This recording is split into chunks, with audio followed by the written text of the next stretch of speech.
இலக்கு தெளிவானால் நம் பாதைகள் புலப்படும், நம் பயணம் சுகப்படும். நம்மை பிரிக்கின்ற சாதிகள் இல்லை, இனமத பேதங்கள் இல்லை.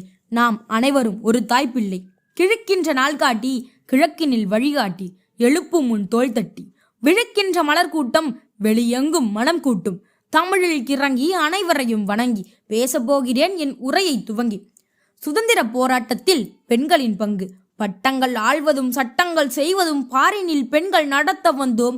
எட்டும் அறிவினில் ஆணுக்கு பெண் இளைப்பிள்ளை காணென்று கும்மியடி.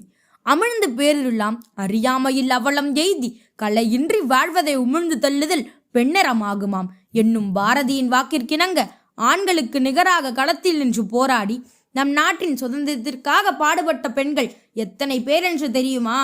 ஆணுக்கு பெண் நிகரில்லை என்பது போல் 1780ஆம் ஆண்டு தன் படையை வைத்து ஆங்கிலேயருக்கு எதிராக தாக்குதல் நடத்தி ஆங்கிலேயரை வென்ற ஒரே பெண்மணி வேலு நாச்சியார். தனது சொத்தை விற்று சுதந்திர போராட்டத்திற்காக செலவிட்டு தென்னகத்தின் ராணி என காந்தியால் அழைக்கப்பட்ட கடலூர் அஞ்சலையம்மாள் 1930ஆம் ஆண்டு நடைபெற்ற உப்பு சத்தியாகிரகத்தில் கலந்து கொண்டு சிறை சென்ற முதல் பெண் ருக்மணி லட்சுமிபதி.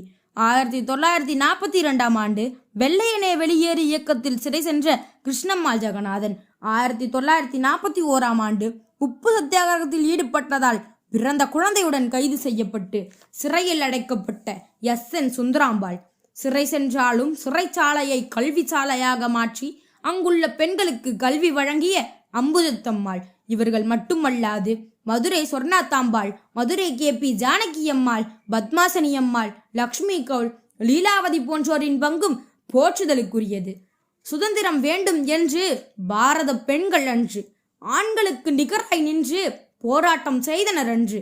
எங்கும் சுதந்திரம் வேண்டி நின்றார் நல்வழி காட்டி, பிறருக்கும் விடுதலை உணர்வூட்டி கிடைத்தது சுதந்திரம் தோள் தட்டி. தியாகத்தை நாம் மறக்கலாமா? உயிர் சேகத்தை நாம் மறக்கலாமா? சுதந்திரம் கிடைத்தது யுத்தத்தில், வீர மங்கைகளின் தியாகத்தில்.